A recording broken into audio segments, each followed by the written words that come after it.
So ngayong araw ay panibagong adventure at panibagong tourist spot na naman ang ating pupuntahan at pupunta nga tayo sa Pinnacles View o Pinnacles Desert. Kaya siguraduhin yung naka-blow bagets kayo dahil mahaba-haba rin po ang biyahe papunta roon. Matatagpuan nga pala ito sa Pinnacles Drive, Nambong National Park, Cervantes, WA 6511, Australia. Bukas mula 9:30 AM hanggang 4:30 PM araw-araw. Pag mula ka sa Lancelin Sand Dunes, ang biyahe patungo sa Pinnacles Desert sa loob ng Nambong National Park ay humigit kumulang 79 to 85 km ang layo at karaniwang inaabot ng 1 oras sa pamamagitan ng sasakyan. Kaya naman, make sure na tayo ay naka-blow bagets para walang hassle. Mga konting paalala lang, ang kalsada ay sementado at maayos. Panahon ng pagbisita, mas mainam bumisita sa umaga o hapon upang maiwasan ng matinding init at ang mga dapat mong dalhin, tubig, sombrero, sunscreen at syempre camera para sa mga larawan. Siguradong tulad ko, excited ka na ring malaman ang pangkalahatang kasaysayan ng Pinnacles Desert. Syempre hindi mawawala yan. Huwag na nating patagalin at simulan na nating magkwento. Siguradong tulad ko, curious ka rin kung ano nga ba ang The Pinnacles.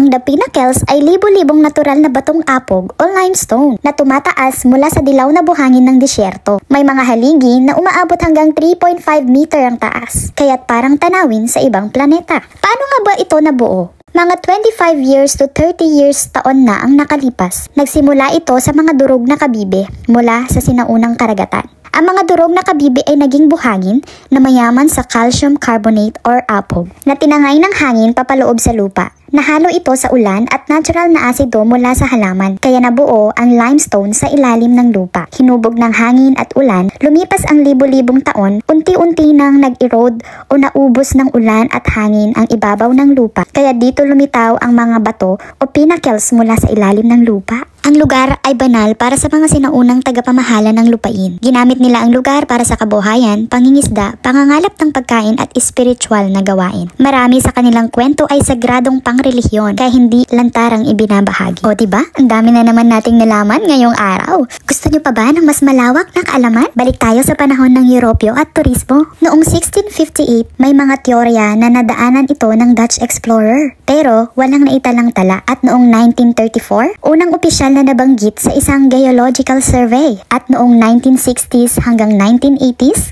ay unti-unting naging kilala sa mga turista at noong 1994 ay ginawa ng opisyal na Nambong National Park para maproteksyonan ang mga The Pinnacles. At ito na nga, sa kasalukuyan, isa na ito sa pinakatanyag na tanawin sa Western Australia at pinupuntahan ng mga daang-daan, libo-libong turista bawat taon. At meron na rin itong visitor center na nagpapakita ng kasaysayan, kultura at kalikasan ng lugar. Minsan, ang lakas talaga ng kutob ko kasi lagi kong sinasabi na para kaning nasa karagatan o nasa loob ng karagatan. Wala